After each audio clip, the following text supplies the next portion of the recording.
Hello everyone, welcome back. Today I am here with the second part of spices. In this lecture I will cover the remaining spice plants which are given in our syllabus. Let's start. So the first spice that we'll discuss is cinnamon. Its botanical name is Cinnamomum zeylanicum or Cinnamomum verum. Commonly we call it as Dalchini in India. So its botanical name is Cinnamomum verum and its synonym is Cinnamomum zeylanicum. English names that we use are cinnamon and Ceylon cinnamon. Ceylon is a name used for Sri Lanka in ancient time. जो पुराना नाम है श्रीलंका का, that is Ceylon. Indian names of this spice are Dalchini, Tamalapaita and Lavangpatti.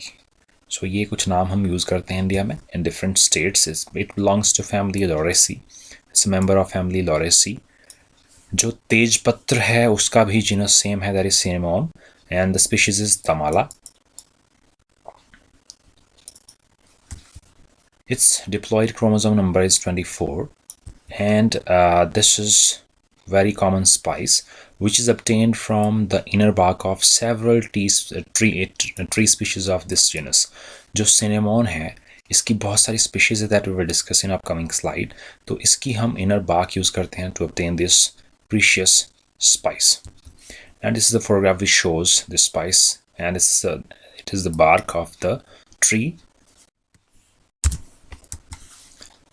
We obtain this spice from the tree bark of plant, that is Ceylon cinnamon, that is the common name or English name, and its botanical name is Cinnamomum zeylanicum. So it is obtained from this plant, that is Ceylon cinnamon. Ceylon older name है Sri Lanka का, and it is this plant is native to Sri Lanka, and we obtain this from this plant. Its botanical name is Cinnamomum zeylanicum. Its delicate aroma and flavor, इसमें जो specific aroma है, that is fragrance, and this flavor जो ये इसमें present है, they are due to presence of these volatile essential oils. जो इसमें volatile essential oils होते हैं such as cinnamaldehyde and eugenol. So ये दो chemical responsible है for its delicate aroma and flavor. Basically this tree is native to Sri Lanka.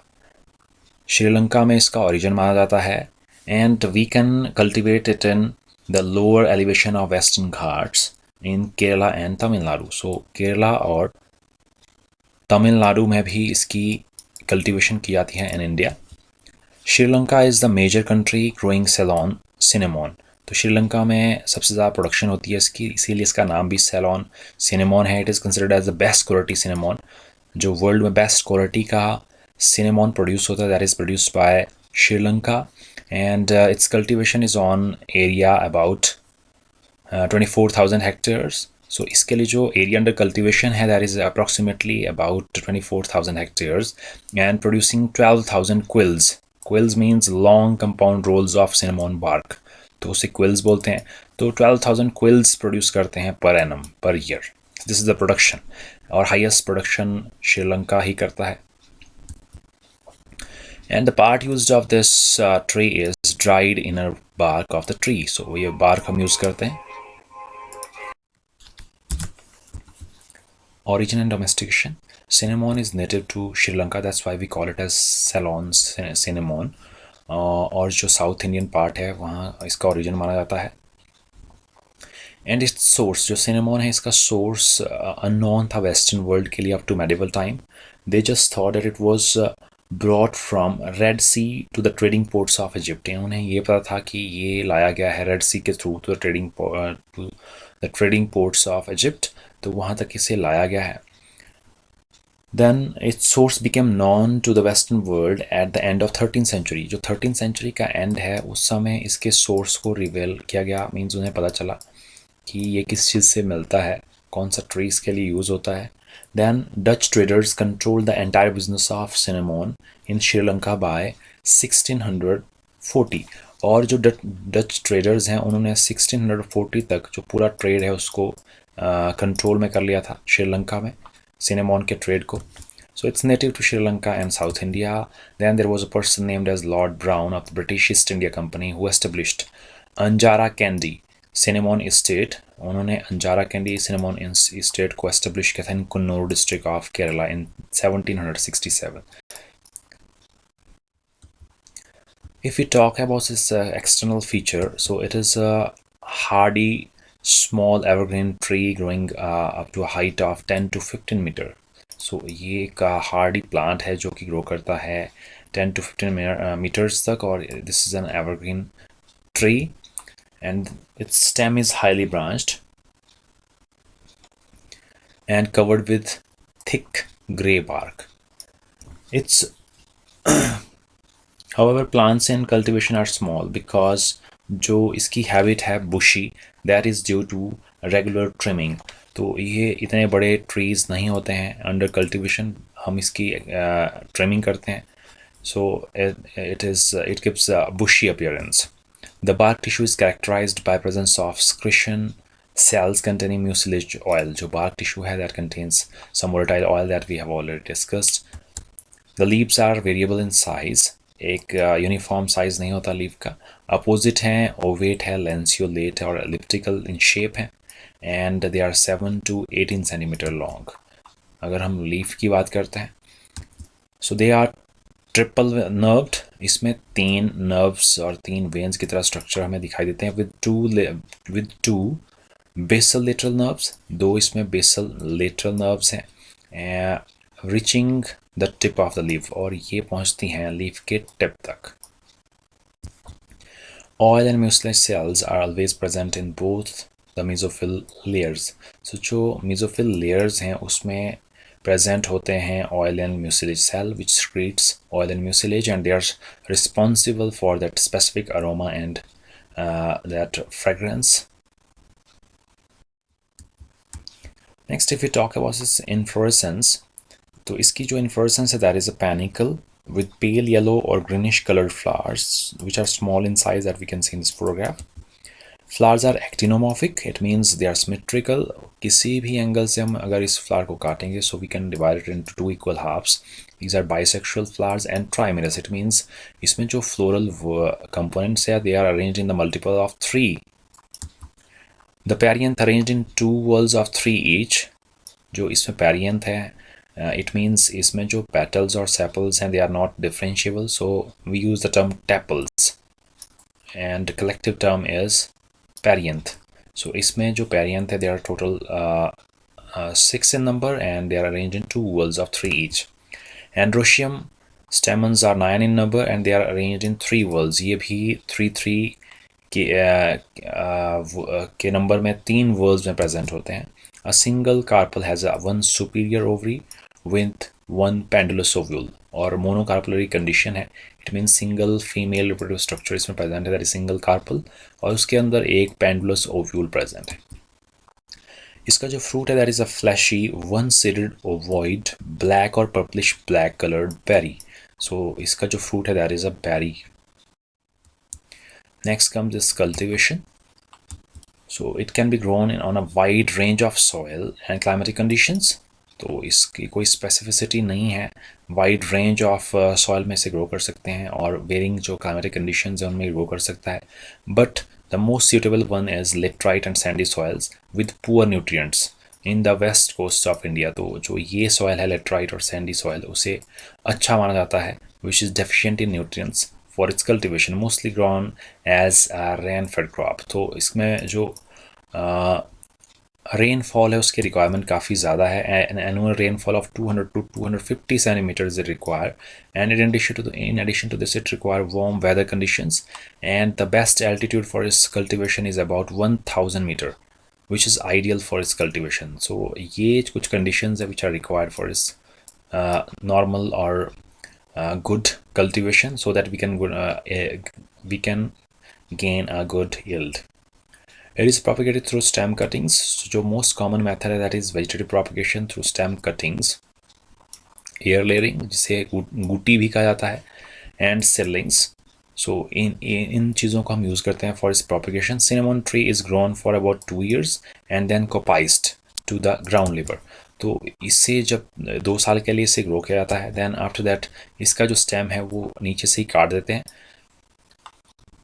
So the harvested shoot are processed into cinnamon of commerce. जो ये shoots हैं इन्हें हम use करते हैं, जो सिनेमॉन है जिसे हम कमर्शियली यूज़ करते हैं उसको निकालने के लिए इन शूट्स को यूज़ करते हैं।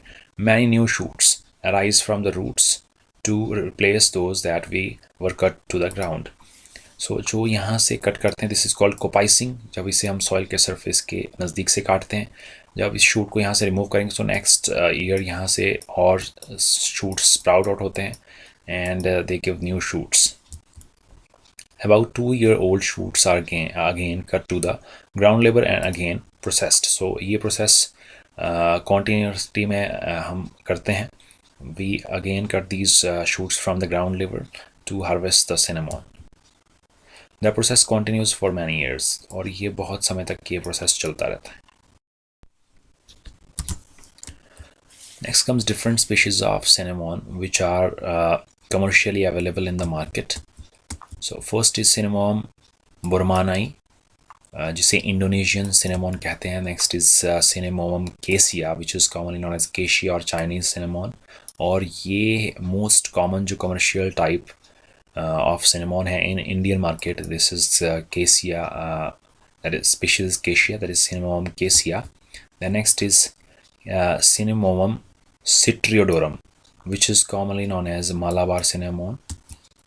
Next is Cinnamomum tamala, जिसे तेज पत्तर कहते हैं, which is also used as a spice and we also use it to prepare tea.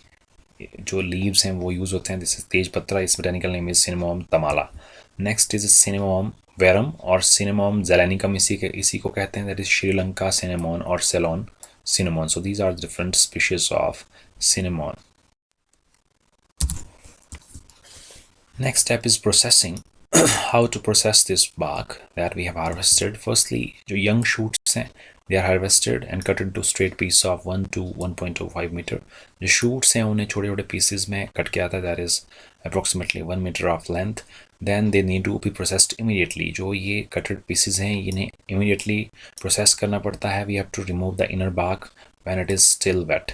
जब ये wet है तब हमें इसे immediately process करना पड़ता है. For this there are some special skilled laborers जो इस काम को करते हैं. The rough outer bark of the harvested stem is scraped off. जो बाहर की bark है उसे scrap off किया जाता है, remove किया जाता है. For this we use special knives to facilitate ripping of the bark. A longitudinal slit is made on the stem from one end to another. एक longitudinal slit बनाई जाती है जिस एक end से दूसरे end तक.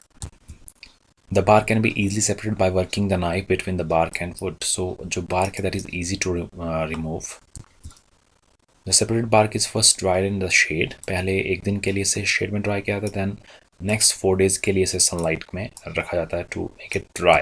Then the separated bark contracts. जैसे ही dry होती है जो bark है वो contract होती है. The shape of and it takes the shape of quill during the process of drying and hence called quill. So ये quill की shape ले लेती है. That's why this is called quill. And the dried quills are cut into 5 to 10 centimeter of length and packaged for sale. तो ये जो dried quills हैं, rounded quills, इन्हें फिर 5 से 10 सेंटीमीटर तक की लेंथ में काटा जाता है. Then they are ready for the sale. Then we have some improved variety of cinnamon which are Nithyasiri and Navasiri. So ये दो varieties हैं जो improved variety हैं cinnamon की. If we talk about its chemical composition, जो bark है और इसके leaves में different alkaloids present होते हैं. In leaves there is presence of this chemical substance that is eugenol, which is responsible for the delicate aroma and fragrance, और जो flavor impart करता है due to presence of this eugenol. While bark contain cinnamaldehyde, जो bark है उसमें cinnamaldehyde present होता है. That delicate aroma and its flavor is due to presence of volatile oils that I have already discussed. The major components of leaf oil is eugenol. Leaf oil का eugenol है और bark oil का है cinnamaldehyde. So ये दो main chemical substances हैं जो responsible होते हैं cinnamon की delicate aroma और उसके flavor imparting properties के लिए. The volatile components can be broadly classified into monoterpenes, sesquiterpene and phenylpropenes. Monoterpene, sesquiterpene और phenyl propenes are the volatile components जो प्रेजेंट होते हैं इसमें. If we talk about general composition of bark की अगर हम general composition की बात करें, so it contains 59.5% of carbohydrates. Protein इसमें होता है 4.6%, fat is 2.2%, fiber is 20%, and total ash content is 3.5%, calcium 1.6%, phosphorus is 0.05%, and other minerals are in traces. So ये सारी चीज़ें इसमें present होती हैं. Next comes its uses. So most common uses as spice. So universal spices and condiment इसे use करते हैं. So used as condiment for flavoring food, meat, sweets and other foodstuffs. तो इन सभी में flavor impart करने के लिए use करते हैं. Cinnamon and sugar are used to flavor cereals and bread-based dishes in the United States. Then जो इसका second use है, we use cinnamon oil, जिसे different जगह पे हम use करते हैं cinnamon oil.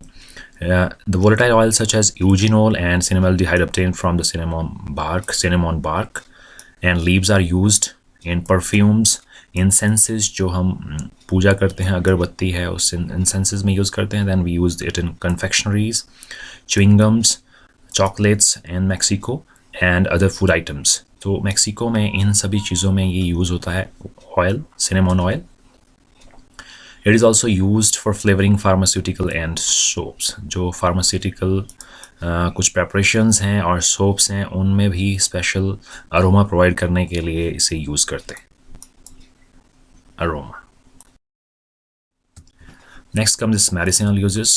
So it has a lot of health benefits, like it is powerhouse of antioxidants, a remedy for toothache. It also helps in weight management. Then it treats virus infection. Neuro जो degenerative disease है उनको ठीक करने में इसको use करते हैं. Then it prevents type 2 diabetes. It also helps to treat infertility and it makes the skin young, reduce risk of cancer. So ये इसके बहुत सारे मेडिसिनल यूजेस हैं. If we talk about its historical background about medicinal values, so it is used in different parts of the world as a medicine.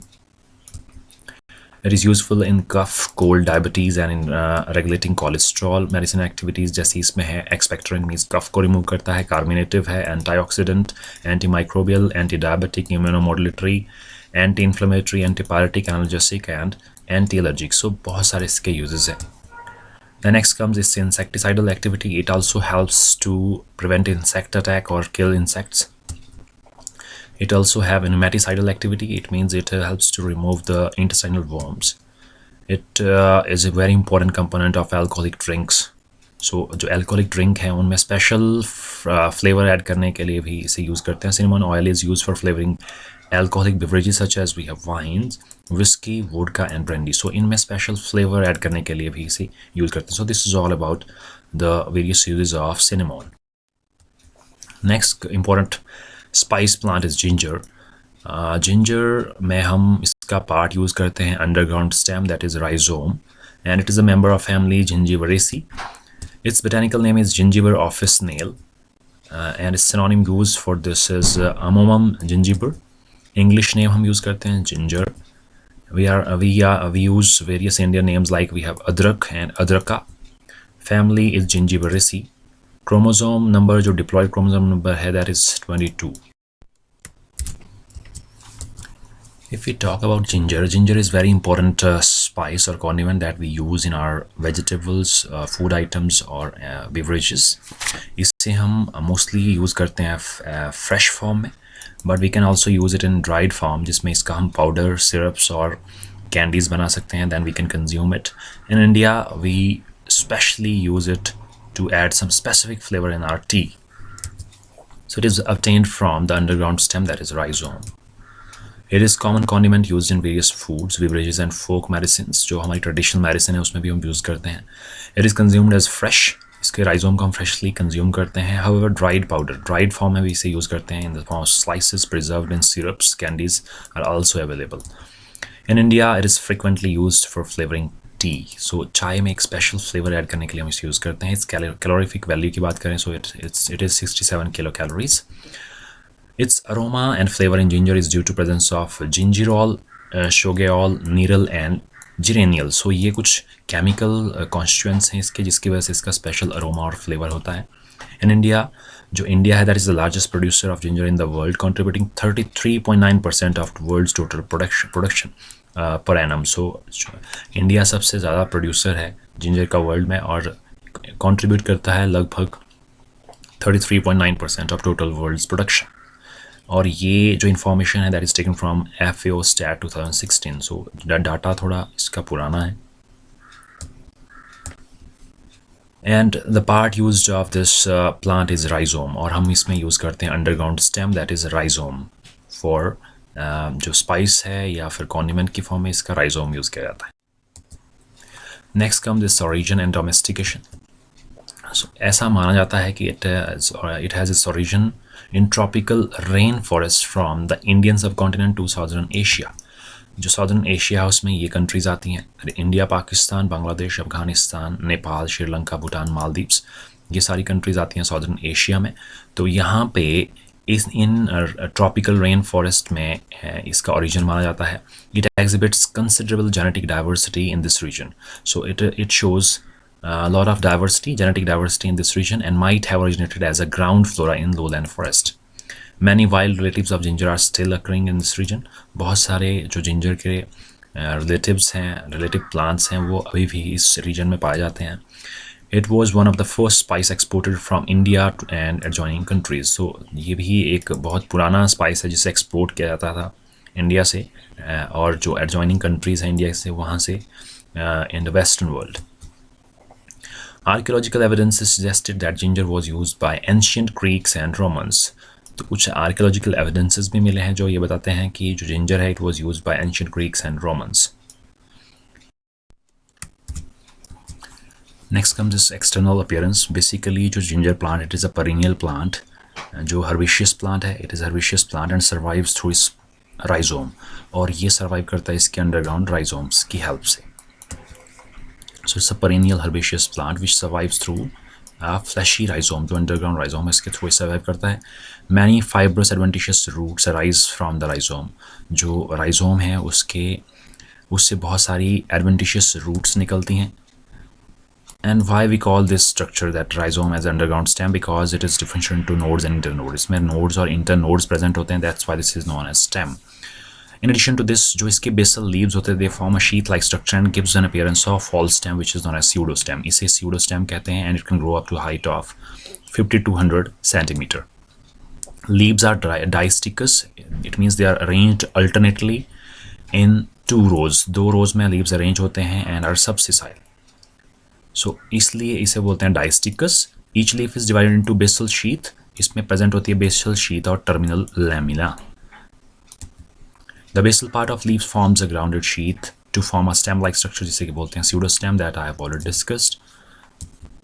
The lamina of each leaf is narrow, linear lanceolate and approximately 17 into 1.8 centimeter in size. It means जो इसकी length है that is 17 centimeter और जो इसकी width है that is 1.8 centimeter. So ये इसका leaf का size होता है. Lamina has prominent midrib. इसके lamina में एक prominent midrib होती है that we have seen in previous picture. The inflorescence arises directly from the rhizome and bear flowers. तो इसमें जो inflorescence है वो directly arise होती है और इसमें flowers bear करती है. The flowers are pale yellow and streaked with purple fruits, which develops only rarely. Fruits इसमें rarely बनते हैं और it is triangular oval capsule. Fruit is capsule containing numerous blackish seed. तो बहुत सारे इसमें black color के seeds present होते हैं. So this is all about its morphology. If we talk about its cultivation practices, so it can be easily grown in the region up to a height of 1500 meter from sea level. So 1500 metre sea level की height में जो area आता है वहाँ पर हम इसे successfully grow कर सकते हैं. And it require moderate rainfall during sowing time, then scattered showers during growth time, और 1 महीने का चाहिए होता है इसे dry period before harvesting. So these are some conditions which are required for cultivation of ginger. So successfully grown in warm and humid climate up to a height of 1500 meter. And it require moderate rainfall at the time of sowing sowing के time पे moderate rainfall चाहिए, well distributed showers during growing season के time इसे distributed showers चाहिए, and dry weather for about 1 month before harvesting, और harvesting से पहले लगभग 1 महीना तक कोई भी बारिश या रेनफॉल नहीं होना चाहिए. These are the necessary conditions for successful cultivation of ginger crops. तो ये कुछ इंपॉर्टेंट कंडीशंस है जिंजर क्रॉप की कल्टिवेशन के लिए. A well drained loam soil जिसका pH है 6 to 6.5 is best suited for its growth. The ideal temperature range for ginger cultivation is 19 to 28 degree Celsius. So ये टेम्परेचर रेंज है जिसमें ये बेस्ट ग्रोथ शो करता है. Mostly it is cultivated during the summer season. Summer season में हम इसे grow करते हैं. The rhizomes are cut in to small pieces of 2.5 to 5 centimetre length. तो राइजोम्स को छोटे छोटे पीसेज में कट किया जाता है, that is 2.5 to 5 centimetre of length, and treated with one chemical that is known as mancozeb. Mancozeb के साथ ट्रीट करता है, और इसका जो रेशो होता है that is 0.3%. How we can make it, जब हम 3 grams of this mancozeb is mixed in 1 liter of water, so तब बनता है हमारे पास 0.3% मिक्सचर ऑफ दिस मैंकोजैब. उसके साथ हम ट्रीट करते हैं फॉर 30 minutes राइजोम्स को, टू प्रिवेंट फंगल और अदर अटैक्स ऑफ इंसेक्ट्स और बैक्टीरियल और microbes. So they are shade dried for 3 to 4 hours and planted at a spacing of 20 to 25 centimeter along the rows. और उसके बाद इसे 25 centimetre के distance में ग्रो किया जाता है in rows, and 20 to 25 centimetre between the rows. तो इतना ही डिस्टेंस रखा जाता है between rows. The crop matures in 210 to 240 days after planting. So जो क्रॉप है वो मैच्योर होती है 210 से 240 दिन में, but we can harvest it after 180 days for vegetable purpose. तो इसे हम यूज़ कर सकते हैं थोड़ा जल्दी भी, 180 दिन के बाद we can use it for vegetables. Harvesting is generally done manually by lifting the thrown clumps carefully with spade और डिगिंग फोर्क. तो हम जो हार्वेस्टिंग करते हैं मैनुअली करते हैं, इसे पूरे के पूरे क्लम्प की फॉर्म में इसे अपरूट करते हैं with the help of spade और digging fork. Then we clear the rhizome को क्लियर करते हैं. We remove its dry leaves, roots को रिमूव करते हैं और सॉइल को रिमूव करते हैं. Then it is ready for the commercial purpose, और इसे हम एक्सपोर्ट कर सकते हैं मार्केट्स में. Next come this varieties. दो तरह की वेराइटीज़ हैं जिंजर की. One are traditional variety, second improved variety. Traditional cultivars include Kuruppampady, Ernad, Wayanad, Maran, Himachal and Nadia. तो ये कुछ वेराइटीज़ हैं जो ट्रेडिशनल कल्टीवार्स हैं जिंजर के. Then we have some improved varieties like Himgiri for northwestern hills, Suprabha. Then we have ISR, Rejatha. Then IISR, Mahima, IISR, Varda. Then Karthika, Athira, Rio de Janeiro. ये कुछ improved varieties हैं ginger की. Next comes this chemical constituents. So जो इसमें main phenolic components हैं, they are gingerols and shogols. ये important chemical components हैं. Then it contains sesquiterpenes, जो वोलेटाइल ऑयल के अंदर आता है, जो इसमें स्पेशल पंजेंसी और अरोमा प्रोवाइड करता है, which include zingiberene, zingiberol, then curcumin. तो मेन जिंजीबरिन और zingiberols are the main components. So the characteristic aroma and flavor of ginger is due to presence of volatile oils, which are 1 to 3% of fresh weight. Then it contains chiefly sesquiterpene, monoterpenes, and oxygenated monoterpenes. The main volatile oils are gingerol, shigol, and gingerols, जो इसमें pungency provide करते हैं. So gingerols which impart pungency, जो तीखा इसका test होता है, that is due to this gingerol, to the fresh ginger rhizome, and are converted into gingeron during the drying and making dry ginger less pungent with spicy sweet aroma. So drying के साथ जो gingerols हैं वो convert होता है gingeron में, जिससे कि इसकी पंजेंसी कम हो जाती है and becomes sweet and spicy. The general chemical constituents in the fresh ginger are 80.9% moisture, 12.3% carbohydrate, then 2.3% protein, 0.9% fat, 2.4% fiber, and 1.2% minerals and some vitamins. So these are some chemicals which are present in the rhizome of ginger. Next comes its uses. Firstly, it is used as spice. So the fresh rhizomes of ginger are used as spice for flavoring various food items throughout the world. It is widely used as seasoning in Indian, Chinese, Korean, Japan, Vietnamese, and many South Asian cuisines. Meat and seafoods are also flavored with ginger juice. Then comes its medicinal uses. बहुत सारे इसके medicinal uses है. It fight infection, boost digestion, control nausea. It is also used as expectorant जो कि कफ को remove करता है. Then it relieves menstrual cramps, increase blood flow, prevent cancer, prevent Alzheimer disease, reduce blood sugar levels, control high cholesterol, treat hair loss, remove acne and scars. Ginger has excellent medicinal properties. It is used as an ingredient of many Ayurvedic, Unani, and traditional medicine preparations. Ginger has been traditionally used to aid in digestion, treat stomach upset, diarrhea, and nausea. It have antioxidant, anti-carcinogenic, anti-inflammatory, anti-tumoral activities.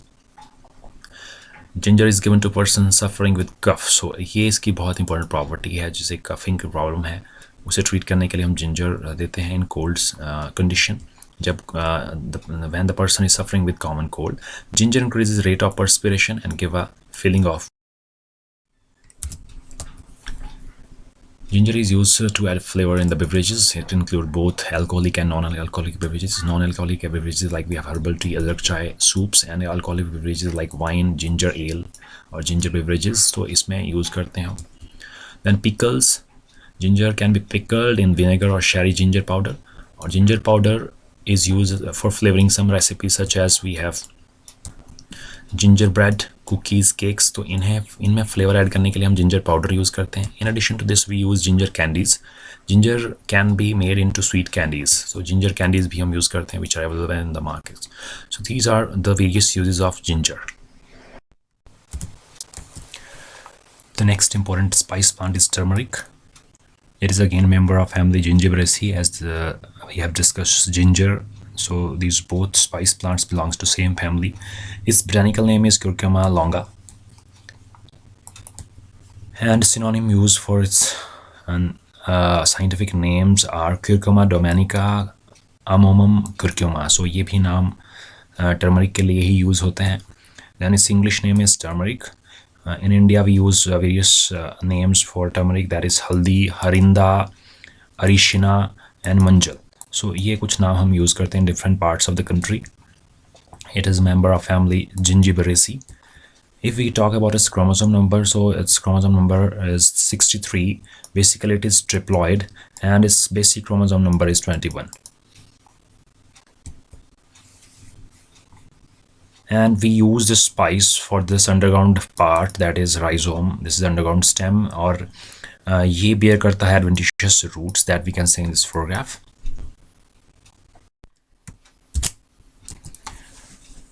This turmeric is a widely used spice and medicinal product obtained from its rhizomes, as I have already discussed. तो हम जो plant की cultivation करते हैं, this is done to obtain this underground stem, that is rhizome. इसकी spice properties भी हैं as well as it has medicinal properties. So spice and medicinal product are obtained from the rhizomes of Curcuma longa. It is mostly consumed in powder and pulverized form, but हम इसे fresh भी use कर सकते हैं. However, we can use it in fresh form also. It has been used in Asia for thousands of years, and it is an integral part of Indian cultural lives. So ये एक important part है. This turmeric is an integral part of Indian cultural life as well as we use its spice, and it is used in various ceremonies also. So बहुत सारे rituals को perform करने के लिए भी जो turmeric है इसे use किया जाता है in India. And turmeric is a component of many Ayurvedic, Unani, Siddha, and Chinese medicine systems. तो ये एक important component है. These various medicinal systems, like we have Ayurvedic system, Siddha, Unani, and traditional Chinese medicines. And it is regularly used without fail in Indian kitchens. So हम इसे kitchens में use करते हैं. And we can use it in dried powder form, and we can also use it in fresh form also. So fresh rhizomes can also be used as spice. The characteristic aroma and flavor in turmeric is due to presence of some chemicals like we have termiron, gingiberine, and 1,8-cineol. So ये कुछ chemical substances हैं which are responsible for its aroma and flavor. Next, India is largest producer and exporter of turmeric in the world. सबसे ज़्यादा जो दुनिया में turmeric produce करता है या export करता है वो India है. and it is estimated that about 70 to 80% of world production of turmeric is contributed by India alone. So Bharat अकेले ही 70 to 80% वर्ल्ड का प्रोडक्शन करता है टर्मरिक का. This is the statistics which shows Indian state-wise production of turmeric. So different years data is given in this table. So we will discuss the latest one, that is 2017 and 18. इसमें जो सबसे ज़्यादा production करने वाली state है, that is 2.04 metric tons, lakh metric tons. It is by Andhra Pradesh. Then it is followed by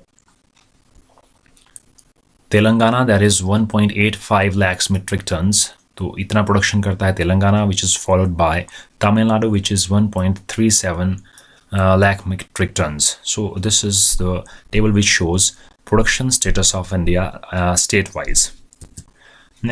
This next slide shows percentage of contribution by different countries in the world. So it is topped by India. India ranks first, and India is responsible for approximately 78% of world's total production. Then it is followed by China, that is 8%, Myanmar 4%, Nigeria 3%, Bangladesh 3%, and others contribute for totally about 4%.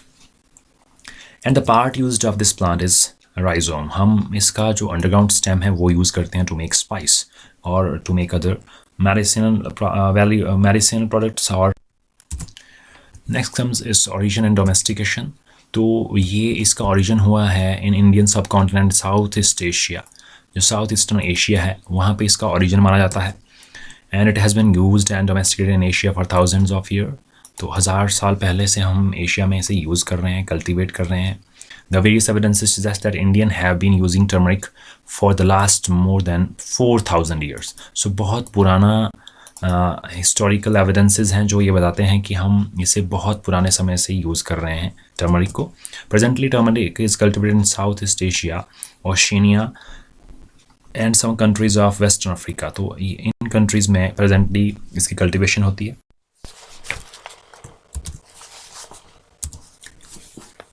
If we talk about its external features, it is a perennial herb which survives through its underground rhizomes. जैसे ginger में हमने पढ़ा था, तो ये भी वैसा ही है. It is a perennial plant and it survives through its underground rhizome.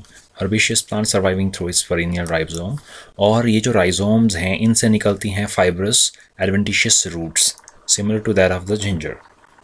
And rhizome is highly branched. इसका जो rhizome है, that is underground stem, this is highly branched, और इससे निकलती हैं adventitious fibrous roots, and it is highly branched and yellow to orange in color, cylindrical and aromatic.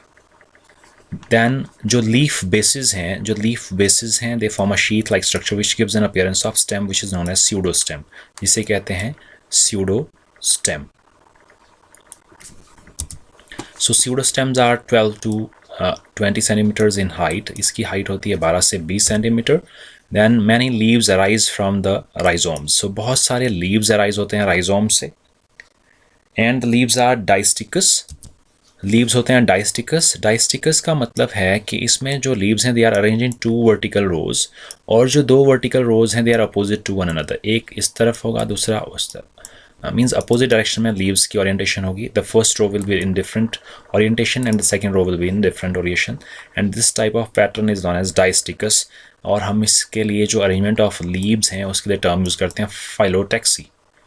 So that is phyllo means leaves, taxy means arrangement. And they are long petioled. It means जो leaves हैं उनमें एक लंबा petiole present होता है. So these are the leaves of turmeric. The lamina of each leaf is oblong, elliptic and about 60 to 115 centimeter in length. तो इसकी जो length है वो होती है 60 to 115 centimeters. So this is the length of this leaf of turmeric. Lamina has a prominent midrib that we can see in this photograph. इसमें एक prominent midrib present होती है in the lamina.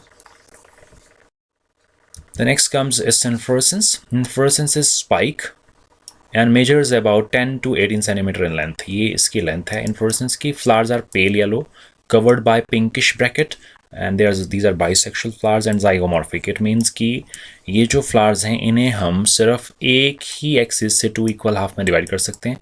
Otherwise ये और axis से equally 2 parts में divide नहीं होते हैं. इस तरह के flowers को बोलते हैं हम zygomorphic flowers. They're bisexual. Then 3 sepals are white 3 sepals होते हैं, they are white fused with unequal calyx teeth. तो जो इसके सेपल्स हैं वो 3 होते हैं and they are fused, means gamosepalous condition is there and the calyx have unequal teeth, means tips. Then 3 petals are bright yellow, जो इसके petals हैं वो होते हैं bright yellow and fuse to form a corolla tube, that they will form a corolla tube up to 3 centimetres long. तो इसकी जो Corolla tube की लेंथ होती है वो होती है 3 centimetre.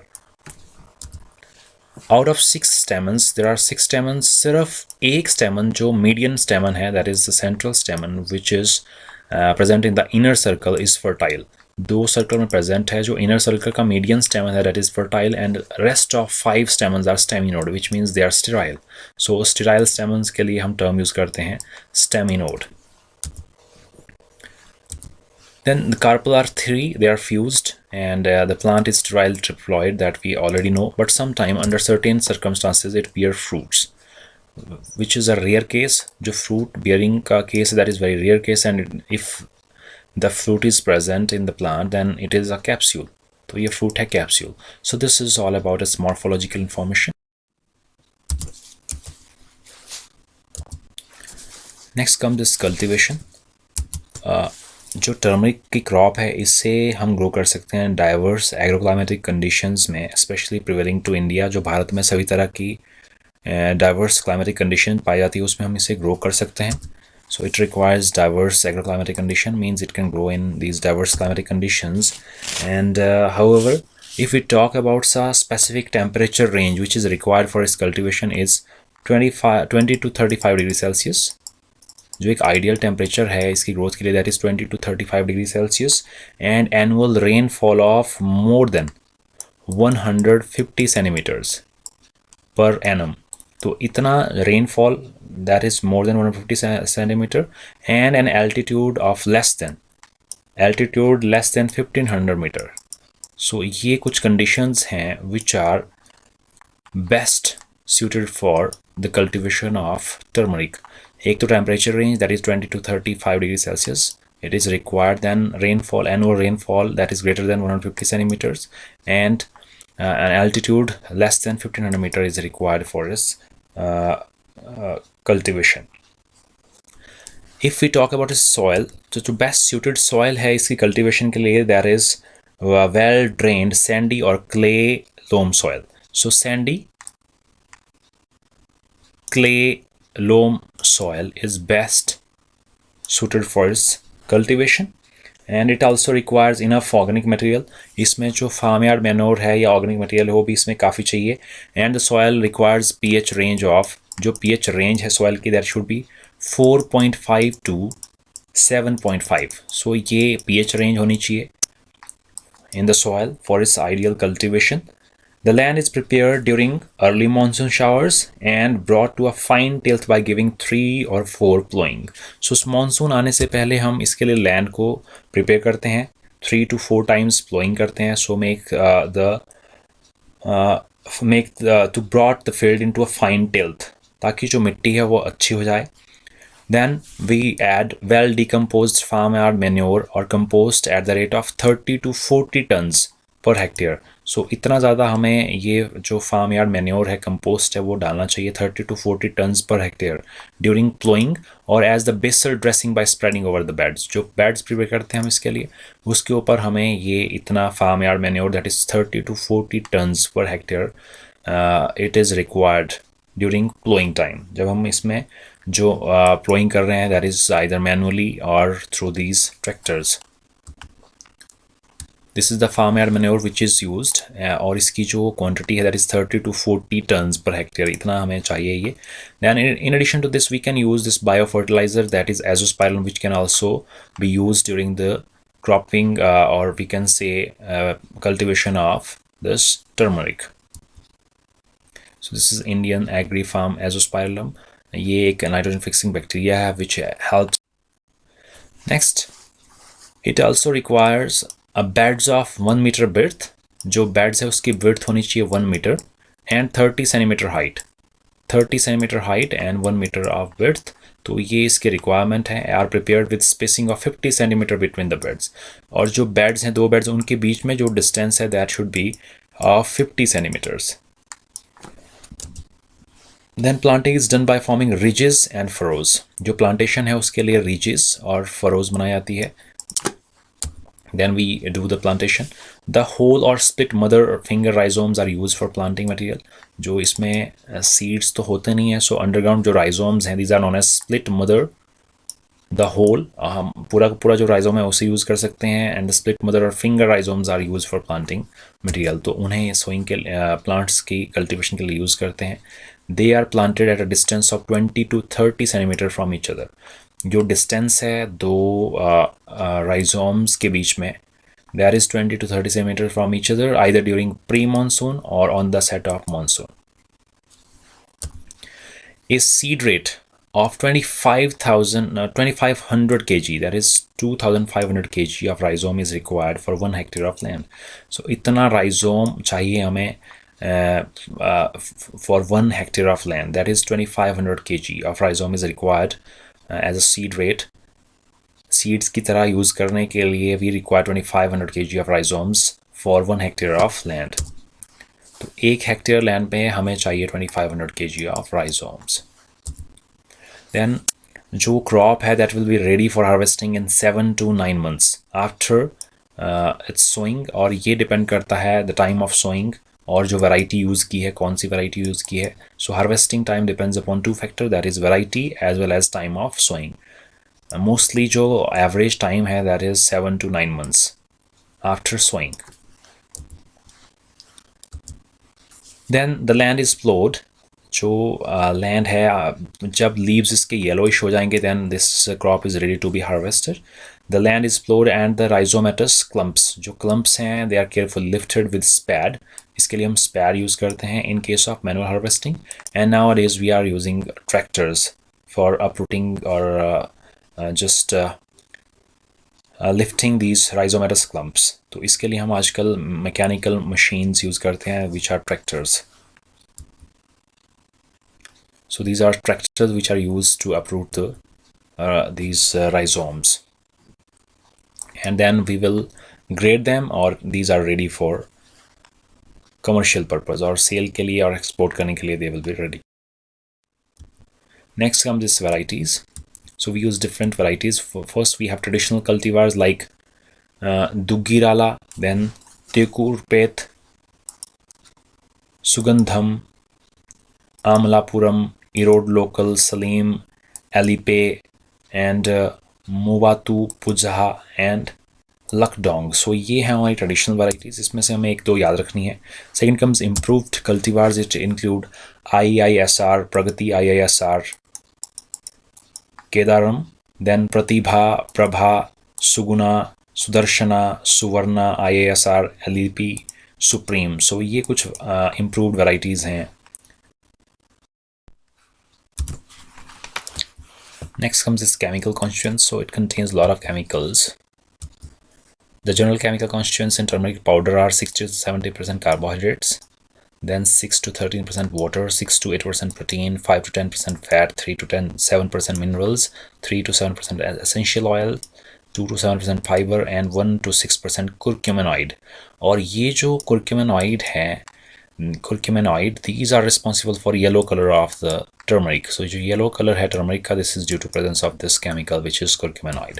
So the rhizome contain curcuminoid, that is 1 to 6%, which are responsible for yellow color of curcumins, और इसे डाईफेरुल ऑयल मीथेन भी कहा जाता है. Then it also contain essential oil, जिसकी वजह से इसकी special aroma और fragrance होती है, such as turmerone, then germacrone and zingiberene. तो ये कुछ एसेंशियल ऑयल्स प्रेजेंट होते हैं to form the major fraction of volatile oil जो प्रेजेंट होते हैं टर्मरिक में. So these are some chemical constituents. In addition to this table shows its other chemicals which are chemical components which are present in the turmeric. Next comes other species of turmeric. So there are some important species like zeodari or kachur, which is known as Curcuma zeodaria. तो ये zeodari extract है, ये इसका plant है, photograph है. Next is yellow zeodari or wild turmeric, which is known as Curcuma aromatica, and this is the photograph of Curcuma aromatica. Next is mango ginger or amma haldi. Its botanical name is Curcuma amada. This is the photograph which shows Curcuma amada. This one, which is also known as mango, ginger, white turmeric. Next comes its uses. Firstly, it is used as spice. So जो हम घर में spice की तरह use करते हैं, it is very important component of our kitchen. So Indian have been using turmeric as a spice for thousands of years. It is used as an additive to improve the palatability of foods.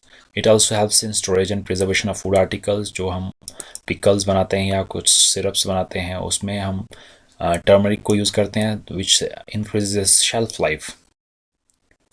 Next, medicinal uses. इसके बहुत सारे medicinal uses हैं. It is used in Ayurvedic, Unani, Chinese and traditional medicine preparation. Curcumins has strong antioxidant properties हैं इसकी, और इसका जो powder है that is used to heal the wounds. इसकी antiseptic properties है, used to treatment of skin diseases. जो commercially creams हैं उसमें भी turmeric को use करते हैं. Turmeric is reported to be stomach tonic, blood purifier, anti-inflammatory and liver protectant. So ये इसके बहुत सारे uses हैं. It has been found effective against biliary disorders, cough, anorexia, diabetic wounds, rheumatism and sinusitis. तो जो बहुत सारी बीमारियां हैं उनको ठीक करने के लिए इसको यूज़ किया जाता है. It has lot of medicinal properties. Recent epidemiological observation have suggested that turmeric consumption may reduce certain forms of cancer. तो ऐसा भी माना जाता है कि कुछ एक जो कैंसर की फॉर्म्स हैं उन्हें प्रिवेंट करने के लिए भी टर्मरिक बहुत यूज़फुल है. In addition to this brief slide shows its uses, like it has anti-inflammatory properties, helps to prevent arthritis, control diabetes, detoxify the liver, improves skin health, then prevention of cancer, improve digestion, boost immune system, promotes weight loss, helps in wound healing. In addition to this, it is used for some beauty products like creams and other cosmetics. Next comes food colourant. तो इसे हम kitchen में use करते हैं as a food colourant.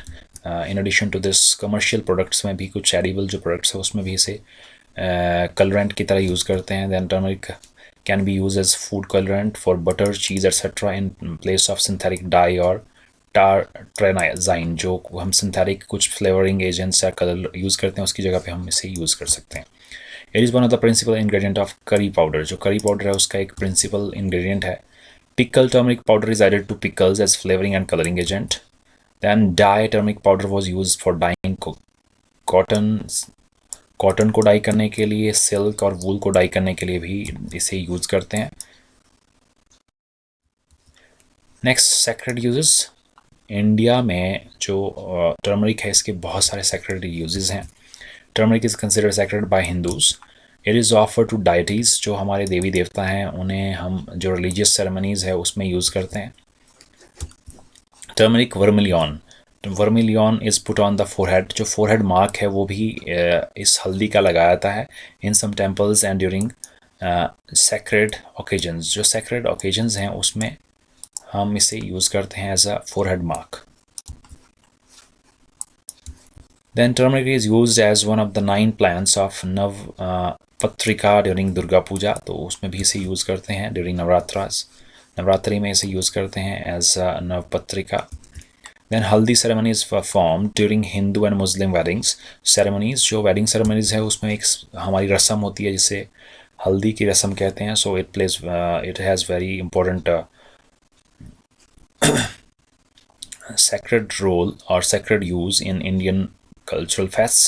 In India and neighboring countries में इसे use करते हैं हल्दी ceremony में, and this is used and it is performed during Hindu and Muslim wedding ceremonies.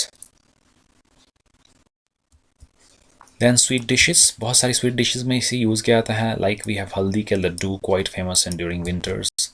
तो then pH indicator, हल्दी को pH indicator की तरह यूज़ करते हैं. A paper steeped in tincture of turmeric and allowed to dry. So how we can use this turmeric in detecting acid or basic solutions? When the solution is neutral, तो जो ये strip है ये yellow रहती है. When acid is added, like we use the lemon juice, it remains yellow. Acidic चीज़ों में ये yellow रहता है. जब basic solution add करते हैं then it turns वर्मिलियन, तो इसका कलर वर्मिलियन होता है, रेडिश हो जाता है. That shows that the solution is basic और alkaline, like we have lime solution. So this paper can be used as an indicator of acidity and alkalinity. Basicity का पता लगाता ही. When this paper is dipped in acidic or neutral solution, it turns yellow. तो ये paper yellow होता है जब acidic solution के साथ इसे ट्रीट करते हैं. When it is dipped in alkaline solution it turns brown to reddish brown, जैसा हम इसमें देख सकते हैं एनिमेटेड जो इमेज है इधर. सो बाय दिस वे जो हल्दी है ये पीएच डिटेक्शन में भी हेल्प करता है. It act as a pH indicator. Next we have some important research institutes related to spices. Firstly, we have Indian Institute of Spice Research. This is present in Kozhikode, Kerala. ये present है Kozhikode, Kerala में. It comes under ICAR, that is Indian Council of Agriculture Research. The next is Indian Cardamom Research Institute. ये present है Mailadumpura, Kerala में. This is Indian Cardamom Research Institute. It is present in Mailadumpura, Kerala. Next is Indian Institute of Horticulture Research. It is present in Bangalore, Karnataka. ये present है Bangalore, Karnataka में. Next institute is National Bureau of Plant Genetic Resources. That is NBPGR. It is present in New Delhi. NBPGR, New Delhi National Bureau of Plant Genetic Resources, New Delhi. Then the next institute is Central Plantation Crop Research Institute. It is present in Krishnapuram, Kerala. So ये Kerala में present है Krishnapuram, Kerala. So these are some important institutes which are related to spices. So this is ICAR. It also comes under ICAR, Central Plantation Crop Research Institute, Kasargod, Kerala.